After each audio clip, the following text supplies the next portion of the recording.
Hello students, welcome to knowledge account. আমি সোহিনী মুখার্জি।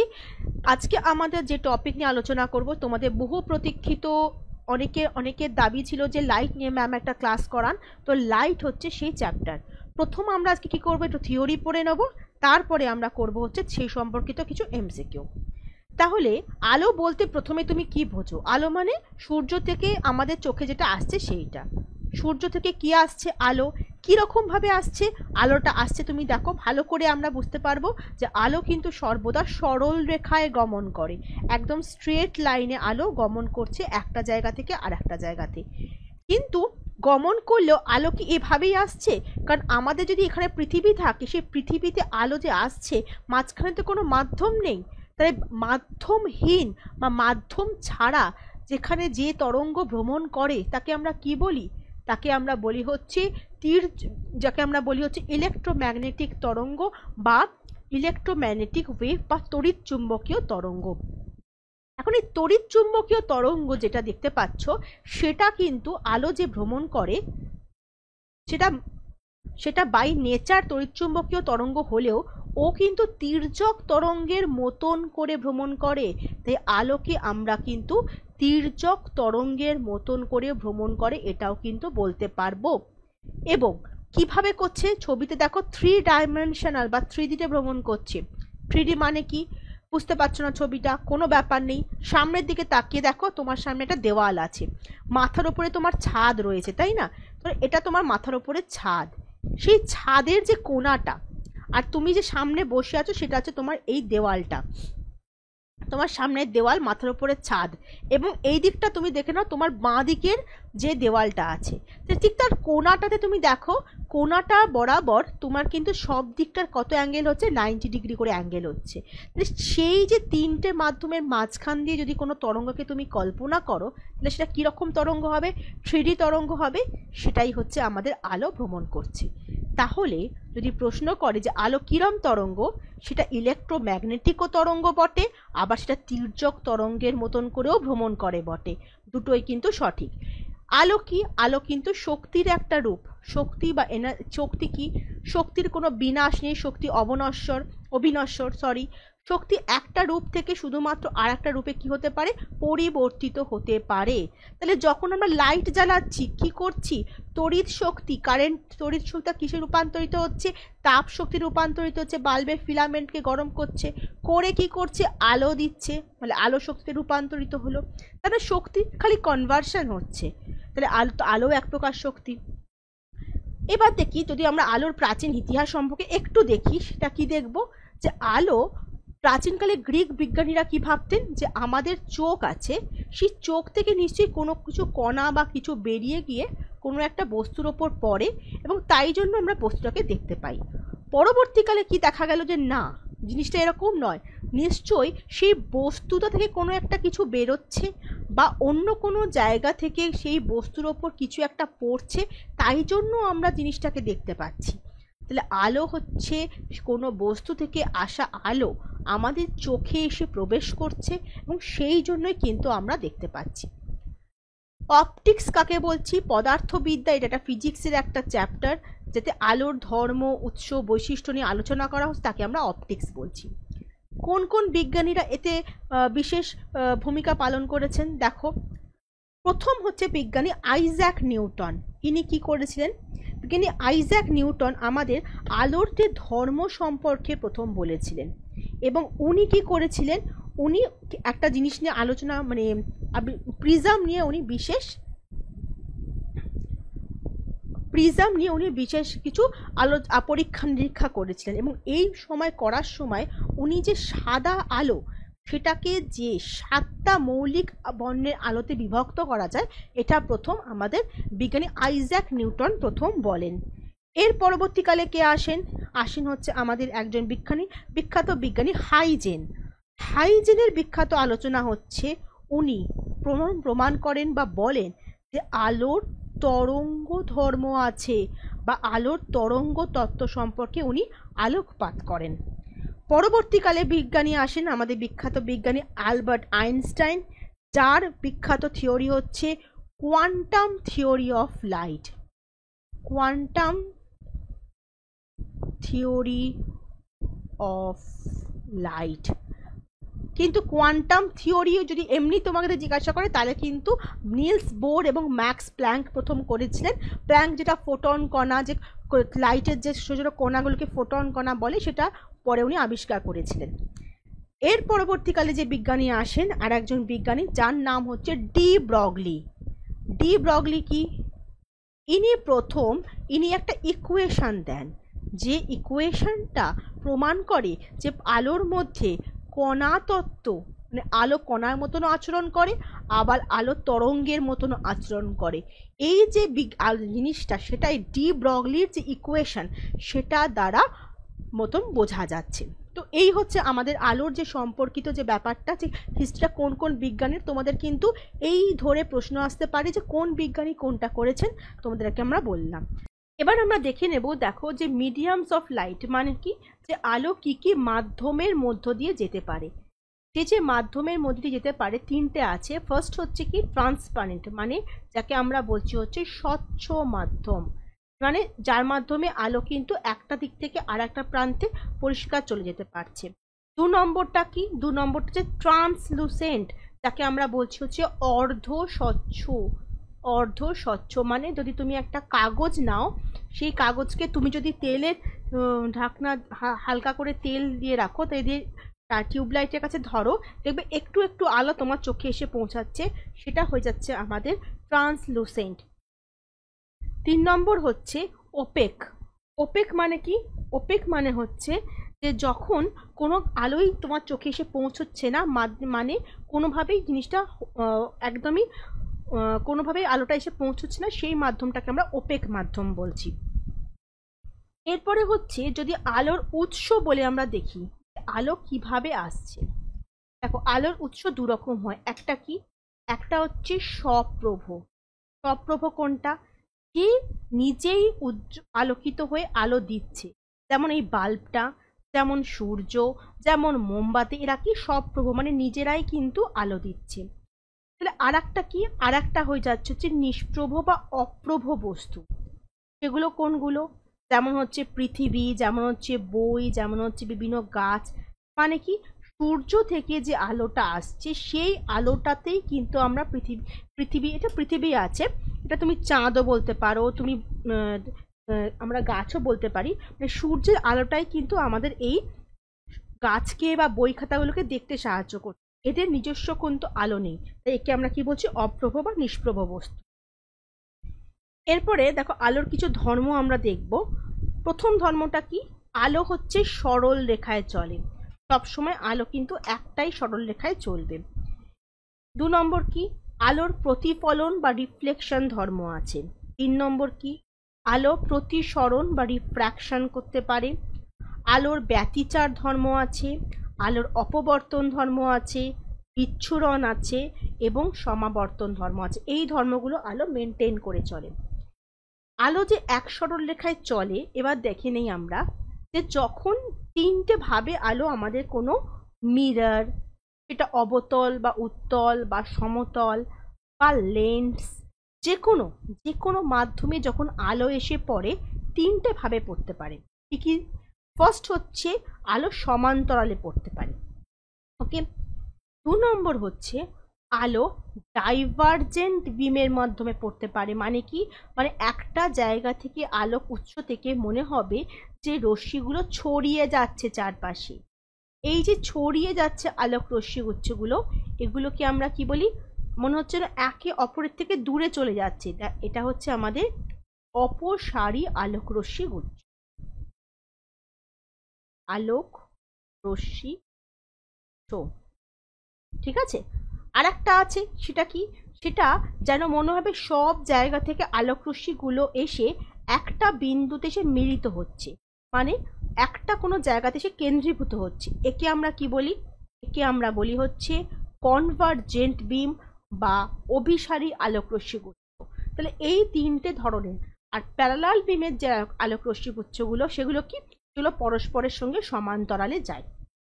প্রসঙ্গত এখানে একটা প্রশ্ন করে যে সূর্য থেকে যে রশ্মিগুলো আসছে, মানে আগত রশ্মি, সেগুলো কি ধরনের আলোকরশ্মি গুচ্ছ, সেগুলো কিন্তু সব সময় আমরা ধরে নেব সমান্তরাল আলোকরশ্মি গুচ্ছ। ওকে, সূর্য থেকে বা আমাদের যদি কোনো অসীম থেকে কোনো আলোকরশ্মি গুচ্ছ আসে, সেগুলো সবসময় সমান্তরাল হবে। এরপর দেখো, এরপর আমরা প্রথম ধর্মটায় যাচ্ছি, যেটা হচ্ছে আমাদের আলোর প্রতিফলন। তোমাদের যদি এই ভিডিওটা ভালো লেগে থাকে তাহলে প্লিজ যারা দেখছো তারা একটা করে লাইক করে দিও, কারণ লাইক পেলে দেখো আমারও নেক্সট যে ভিডিওটা তোমাদের এরপরে আসবে সেটাকে আমি আরও তথ্য সমৃদ্ধ, আরও ইন্টারেস্টিং করে বানাবার চেষ্টা করব। তো আমাদের উৎসাহের জন্য তোমরা একটা করে লাইক মনে হয় আমরা মানে প্রাপ্য আর কি আমাদের। আলোর প্রতিফলন কোনটা? প্রতিফলন হচ্ছে যখন আলো কোনো সমসত্ব স্বচ্ছ মাধ্যমের মধ্য দিয়ে যাচ্ছে, যেতে যেতে আর একটা কোনো মাধ্যমের ওপর আপতিত হলো, তখন কিছু অংশ কি করছে, দ্বিতীয় মাধ্যমের তল থেকে দিক পরিবর্তন করে আবার প্রথম মাধ্যমে ফিরে আসছে। প্রথম মাধ্যমে এই ঘটনাকে কি বলছি আমরা? আলোর প্রতিফলন বলছি। দেখো, এখানে হচ্ছে একটা রশ্মি, এই যে রশ্মিটা করছে এ ও, এটা হয়ে যাচ্ছে আমাদের আপতিত রশ্মি বা ইনসিডেন্ট রে, এটাকে আমরা আপতিত রশ্মি বলি। আপতিত রশ্মিটি পি এবং কিউ এই তলে এসে আপতিত হলো, এবং আপতিত হলো যে বিন্দুতে, সেই পয়েন্টটাকে আমরা কি বলি? পয়েন্ট অফ ইনসিডেন্স, বা আমরা বলতে পারি আপতন বিন্দু। এখানে এসে ও আপতিত হলো। আপতিত হওয়ার পর এই সারফেস থেকে কি করলো, ও রিফ্লেক্ট হয়ে বা প্রতিফলিত হয়ে আবার পুনরায় প্রথম মাধ্যমে ফিরে চলে গেল, ও বি পথে ফিরে চলে গেল। এই রশ্মিটাকে আমরা কি বলছি? রিফ্লেক্টেড রে বলছি বা প্রতিফলিত রশ্মি বলছি। এবং এই যে ও বিন্দু আছে আর এই যে পি কিউ যে প্রতিফলক তল আছে, এখানে যদি আমরা একটা লম্ব করি বা অভিলম্ব আঁকি, যেটার কোণ হচ্ছে এখানে 90 ডিগ্রি, তাহলে এই যে এ ও এন, কোণ এ ও এন, এটা হয়ে যাচ্ছে আমাদের আপতন কোণ, যেটাকে আমরা আই দিয়ে বোঝাই। আর এন ও বি, কোণ এন ও বি, যেটা হচ্ছে অ্যাঙ্গেল অফ রিফ্লেকশন, বা আমরা আর দিয়ে বোঝাই, বা এটাকে আমি বলি প্রতিফলন কোণ। ঠিক আছে, তাহলে আমাদের প্রথম কি বলছে প্রতিফলনের সূত্র? প্রতিফলনের প্রথম সূত্র বলছে যে আপতিত রশ্মি মানে এ ও, প্রতিফলিত রশ্মি মানে ও বি, এবং আপতন বিন্দুতে অঙ্কিত অভিলম্ব মানে এন ও, এরা সর্বদা একই সমতলে থাকছে। ঠিক আছে, আর 2 নম্বর কি বলছে? আপতন কোণ সর্বদা প্রতিফলন কোণ হবে, মানে আই ইকুয়ালস টু অফ সময় আর হবে। তোমাকে প্রশ্ন করতে পারে যে আপতন কোণ হচ্ছে থিটাতে 30 ডিগ্রি, তাহলে প্রতিফলন কোণ কত, আর কত? যদি এটা প্রতিফলিত রশ্মি হয় কি হবে? প্রতিফলন কোণও কিন্তু 30 ডিগ্রি হবে, মনে রাখবে। ঠিক আছে, নেক্সট দেখো, প্রতিফলন দুরকম হতে পারে। একটা হচ্ছে আমাদের সমান্তরাল প্রতিফলন বা নিয়মিত প্রতিফলন, আরেকটি হয়ে যাচ্ছে আমাদের বিক্ষিপ্ত প্রতিফলন। নিয়মিত প্রতিফলন কি? যদি প্রতিফলক তলটি কি হয়, মসৃণ হয়, সেক্ষেত্রে এই যে সমান্তরাল আলোকরশ্মি গুচ্ছগুলো এসে পড়ছে, পড়ে ওরা যখন প্রতিফলিত হবে, সেই প্রতিফলিত রশ্মিগুচ্ছগুলোও কিন্তু কি হবে, সমান্তরালভাবেই প্রতিফলিত হয়ে যাচ্ছে। একে আমরা বলি হচ্ছে নিয়মিত প্রতিফলন। ওকে, আর যদি এই যে প্রতিফলক তলটা রয়েছে এটা যদি অমসৃণ হয়, অমসৃণ বা রাফ হয়, তাহলে কি হবে? তাহলে আপতিত রশ্মিগুলো প্রতিটা সমান্তরাল হলেও তারা যখন প্রতিফলিত হবে তখন কিন্তু চারদিকে ছড়িয়ে পড়বে, প্রতিফলিত রশ্মিগুলো চারদিকে ছড়িয়ে পড়বে। এই প্রতিফলনকে আমরা কি বলি? বিক্ষিপ্ত প্রতিফলন। একে আমরা বলছি হচ্ছে আমাদের বিক্ষিপ্ত প্রতিফলন। ঠিক আছে, এরপরে আমরা আসছি তাহলে প্রতিফলনের পরে আমাদের কি তৈরি হয়? মনে রাখবে, প্রতিবিম্ব কিন্তু সবসময় কার জন্য তৈরি হয়? প্রতিফলন, প্রতিফলন বা প্রতিসরণ হলে তবেই কিন্তু প্রতিবিম্বটা তৈরি হচ্ছে। প্রতিবিম্ব কি প্রকার হয়?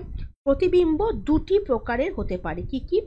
একটি হচ্ছে সদ্বিম্ব, আর একটি হচ্ছে অসদ্বিম্ব। প্রতিবিম্ব হলো যখন কোনো একটা বিন্দু থেকে আলো আপতিত হওয়ার পর তখন প্রতিফলন বা প্রতিসরণ ঘটে এবং তার ফলে সেই আলোকরশ্মি গুচ্ছগুলো কোথাও গিয়ে মিলিত হয় বা কোথাও থেকে মিলিত বেরোচ্ছে বলে মনে হয়, সেক্ষেত্রে যে গঠনটা গঠিত হয় তাকে আমরা কি বলি? প্রতিবিম্ব। দু প্রকার হয়, একটা হচ্ছে রিয়েল ইমেজ বা সৎবিম্ব। দেখো এখানে এখানে হচ্ছে অবজেক্ট, এখান থেকে আলোকরশ্মি গুচ্ছগুলো আসছে, এসে এখানে এরা কিন্তু অ্যাকচুয়ালি মিলিত হচ্ছে এবং মিলিত হয়ে যে প্রতিবিম্বটা গঠন করছে এটাকে আমরা কি বলবো? সৎবিম্ব। সৎবিম্ব কিন্তু কি যাচ্ছে? পর্দায় ফেলা যায়, পর্দায় গঠিত হয়। সৎবিম্ব সবসময় পর্দায় গঠিত হয়। সৎবিম্বতে যে ছবিটি পাওয়া যায় সেটি কিরকম হয়? সেটি অবশীর্ষ হয় বা উল্টানো হয়। দেখো এখানে কিন্তু উল্টানো ছবিটি দেখা গেছে, এখানে ছবিটি কিন্তু উল্টানো তৈরি হচ্ছে, উল্টানো তৈরি হচ্ছে। কিরকম হয়? এটা হচ্ছে আমাদের সৎবিম্বের উদাহরণ। অসৎবিম্ব কখন হচ্ছে?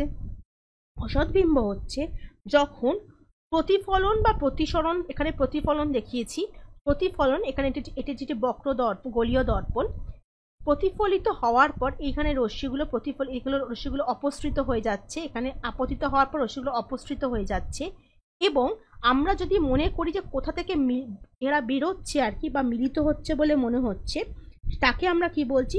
সেখানে যে ইমেজটা তৈরি হচ্ছে সেটাকে আমরা বলবো হচ্ছে অসৎবিম্ব। অসৎবিম্ব কিন্তু পর্দায় ফেলা যায় না বা গঠিত হয় না। 2 নম্বর, সর্বদা সর্বদা অসৎবিম্ব সোজা বা সমশীর্ষ হবে। 2 নম্বর। 3 নম্বর, এটার খুব ভালো উদাহরণ হচ্ছে আমরা আয়নার সামনে যখন নিজেদের যে প্রতিবিম্বটা দেখি সেটা হয়ে যাচ্ছে আমাদের ভার্চুয়াল ইমেজ বা অসৎবিম্ব। এরপরে আমরা এরকমই একটা প্রতিবিম্বের উদাহরণ দেখছি, যেটা হচ্ছে সমতল দর্পণে আমাদের প্রতিবিম্ব কি করে তৈরি হয়। এটা একটু ভালো করে দেখো। দেখো সমতল দর্পণে যখন প্রতিবিম্ব তৈরি হচ্ছে, এটা ধরো একটা অবজেক্ট ও এ বি, তার এটা হচ্ছে দর্পণ, সমতল দর্পণ, এবং এখানে কি তৈরি হয়েছে? ইমেজটি তৈরি হয়েছে। ইমেজটি কিরকম তৈরি হয়েছে? দেখো প্রতিবিম্বের আকারের সঙ্গে কিন্তু বস্তুর আকার সমান হয়ে যাচ্ছে, হাইট অফ দ্য অবজেক্ট এবং হাইট অফ দ্য ইমেজ কিন্তু সেম। প্রতিবিম্বের সঙ্গে মিরারের যা দূরত্ব, সরি বস্তুর সঙ্গে মিরারের যা দূরত্ব, প্রতিবিম্বের সঙ্গেও কিন্তু মিরারের দূরত্ব সেম। বস্তু যেরকম সোজা রয়েছে প্রতিবিম্বও কিন্তু সোজা রয়েছে, মানে সমশীর্ষ রয়েছে, রাইট? আচ্ছা, প্রতিবিম্ব সর্বদা পার্শ্বীয়ভাবে উল্টানো হয়। এটা হচ্ছে পার্শ্বীয়, মানে তোমার যে দিকটা বাঁ হাত মনে হবে, আয়নাতে তুমি দেখবে সেদিকটা তোমার ডান হাত। এই যে জিনিসটা উল্টানো ব্যাপারটা, যাকে আমরা পার্শ্বীয় পরিবর্তন বলছি। আয়নায় যে সমতল দর্পণে যে প্রতিবিম্ব তৈরি হয় সেটা সবসময় কিন্তু অসৎবিম্ব হবে বা ভার্চুয়াল হবে। আরো কয়েকটা কথা আমাদের এখানে মনে রাখতে হবে। দেখো, ফার্স্ট হচ্ছে, যদি একটা দর্পণের দিকে কোনো একটা লোক যদি ভি গতিবেগ নিয়ে এগোয়, তাহলে মনে রাখতে হবে যে তার যে প্রতিবিম্ব থাকছে সে মিরারের দিকে 2v গতিবেগ নিয়ে এগোবে। এখান থেকে কিন্তু অঙ্ক আসে। 2 নম্বর কি? 2 নম্বর হচ্ছে, যদি আমার কোনো বস্তুকে যদি আমার ইমেজ দেখতে হয় বা প্রতিবিম্ব দেখতে হয়, তাহলে সেই দর্পণকে, যে বস্তুকে আমি দেখতে যাচ্ছি, তার অন্ততপক্ষে সাইজের হাফ হতে হবে। দর্পণটা অন্ততপক্ষে বস্তুর হাফ হতে হবে, নইলে পুরো প্রতিবিম্ব দেখতে পাওয়া যাবে না। 3 নম্বর কি? 3 নম্বর হচ্ছে যে যদি দুটোই দর্পণ পরস্পরের সঙ্গে থিটা কোণে থাকে বা যে কোনো কোণে থাকে, তাহলে আমাদের ইমেজ কতগুলো ইমেজ প্রতিবিম্বের তৈরি কত হবে, সংখ্যা কত তৈরি হবে? উত্তর হবে হচ্ছে n = 360 degree minus theta, sorry by theta minus 1। এইটা হবে যদি 360 ডিগ্রি বাই থিটা সমসংখ্যা হয়। এখান থেকে কিন্তু এমসিকিউতে অঙ্ক আসে, তোমরা কিন্তু জানবে। 4 নম্বর কি বলছে? যদি দুটো সমতল দর্পণ পরস্পরের সঙ্গে সমান্তরাল থাকে এবং তাদের মাঝখানে কোনো বস্তুকে রাখা হয়, তবে কতগুলো প্রতিবিম্ব তৈরি হবে? উত্তর হবে অসংখ্য বা ইনফাইনাইট। ইনফাইনাইট। অসংখ্য প্রতিবিম্ব তৈরি হবে, আমরা যেটাকে মানে হিসেব করতে পারবো না। ঠিক আছে, নেক্সট যাচ্ছি। আচ্ছা, সমতল দর্পণে এক্সাম্পল কি কি হতে পারে? একটা হচ্ছে সমতল দর্পণ কোথায় কোথায় ব্যবহার করা হয়, একটা হচ্ছে পেরিস্কোপে ব্যবহার করা হয়, 2 নম্বর ক্যালাইডোস্কোপ যেটা থাকে সেটাও কিন্তু এটা ব্যবহার করা হচ্ছে। নেক্সটে যাচ্ছি আমি, দেখো একটা ছবি, দেখো এখানে জিনিসটা মনে হচ্ছে পাইপটা এখানে, পাইপটা এখান থেকে এখানে চলে গেছে, তোমার মনে হচ্ছে এখানে দেওয়া উচিত ছিল, কিন্তু কি হয়েছে পাইপটা যেন অর্ধেক করে কেটে আমি ঢুকিয়ে দিয়েছি। কেন হচ্ছে এটা? এটা যার জন্য হচ্ছে তার নাম হচ্ছে আলোর প্রতিসরণ। মানে কি, যখন তির্যকভাবে আলোকরশ্মি কোনো একটা মাধ্যমে পড়ছে, একটা মাধ্যম ওপরটা বায়ু নিচেরটা জল, দুটো মাধ্যমের মাঝখানে যখন পড়ছে তির্যকভাবে, তখন সেই আলোকরশ্মিটা কি করছে, দিক পরিবর্তন করে দ্বিতীয় মাধ্যমে প্রবেশ করে।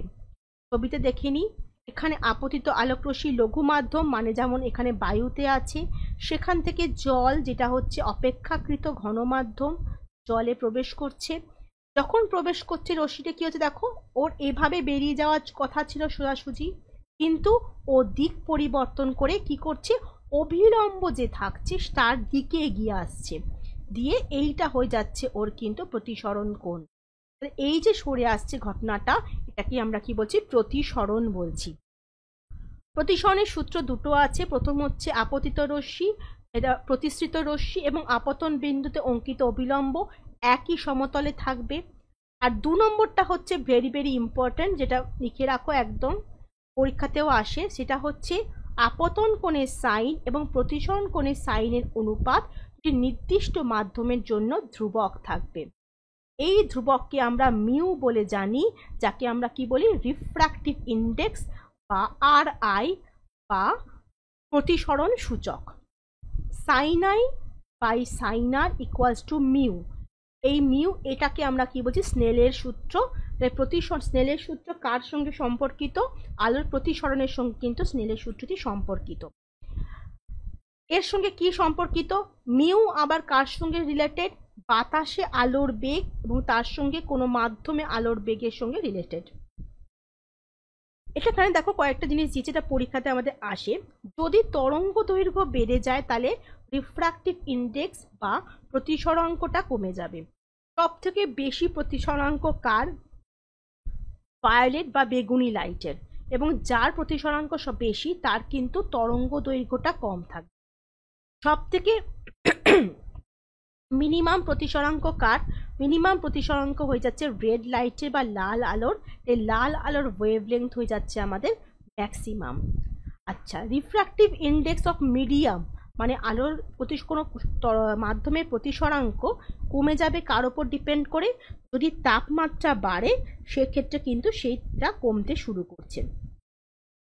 ওকে, নেক্সট আমরা যাচ্ছি, দেখো প্রতিসরণে কি কি ফল। এখান থেকে তোমাদের কোয়েশ্চেন এসেছিল যে কি কি হতে পারে, এখান থেকে কিন্তু প্রচুর কোয়েশ্চেন আছে।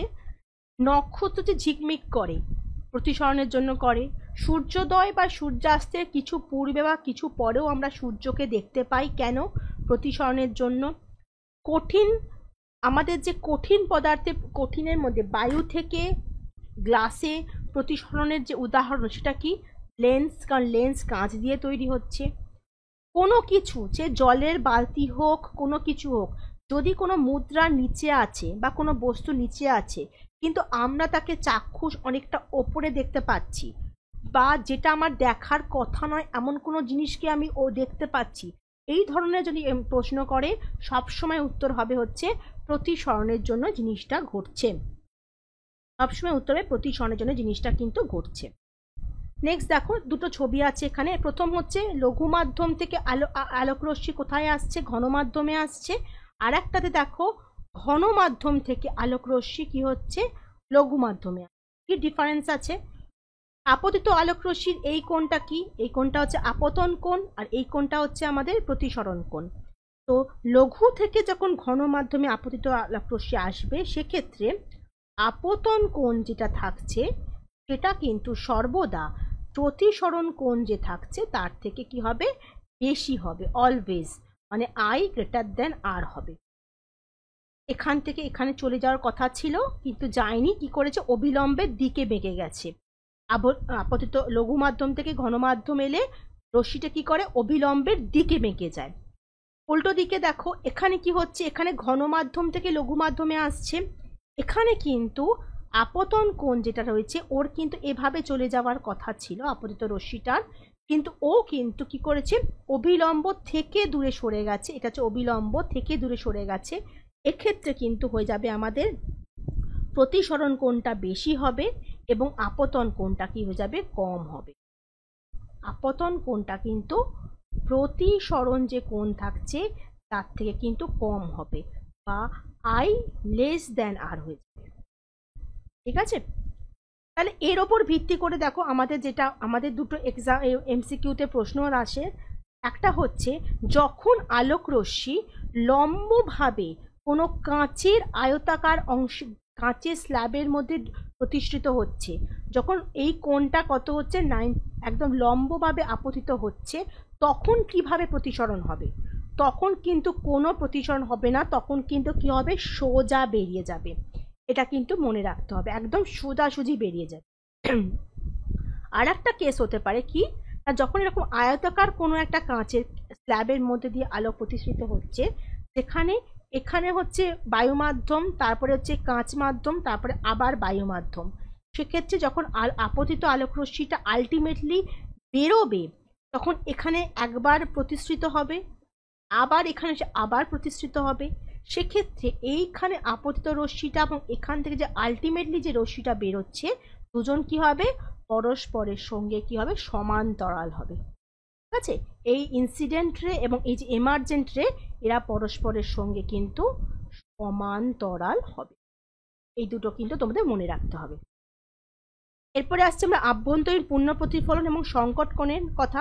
পূর্ণ প্রতিফলন কি, না যখন কোনো আলোক রশ্মি কি হয়ে যাচ্ছে, ঘন মাধ্যম থেকে লঘু মাধ্যমে যাচ্ছে, তখন কি হয়ে যাচ্ছে, অবিলম্ব থেকে দূরে সরে যাচ্ছে। মানে এখানে থিটা কোণে আলোক রশ্মিটা আপতিত হচ্ছে, হয়ে কি হয়ে যাচ্ছে, ও অবিলম্ব থেকে দূরে সরে যাচ্ছে। এরপরে যে আলোক রশ্মিটা আরো বেশি কোণে আপতিত হলো, আপতিত হওয়ার ফলে অবিলম্ব থেকে প্রতিষ্ঠিত রশ্মিটি আরো দূরে সরে গিয়ে এই যে দুই মাধ্যমে যে বিভেদ তল রয়েছে, সেই বিভেদ তল বরাবর কি করলো, সোজাসুজি বেরিয়ে গেল। তার মানে এখন কিন্তু ওর প্রতিসরণ কোণটা কত হয়ে গেছে, দেখো 90 ডিগ্রি হয়েছে। তাহলে এই যে প্রতিসরণ কোণ যখন 90 ডিগ্রি হচ্ছে যে আপতন কোণের জন্য, সেই আপতন কোণটাকে আমরা কি বলবো, আমরা বলবো হচ্ছে সংকট কোণ বা ক্রিটিক্যাল অ্যাঙ্গেল বলবো। এর পরবর্তী ঘটনা কি, না আর তো আপতিত রশ্মি তো আর তো প্রতিষ্ঠিত হওয়ার জায়গা নেই, কারণ অত অলরেডি দুটো মাধ্যমে বিভেদ তল দিয়ে যাচ্ছে।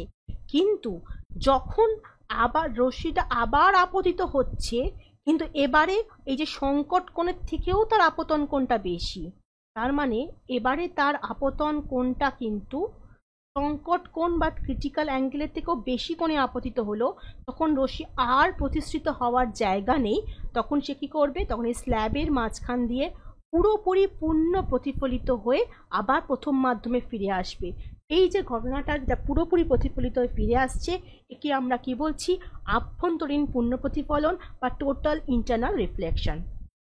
উদাহরণ কি, আমাদের যে অপটিক্যাল ফাইবার ব্যবহার করা হয় সেইটা, যেগুলো বিভিন্ন কাজে ডাটা ট্রান্সফারের কাজে ব্যবহৃত হচ্ছে।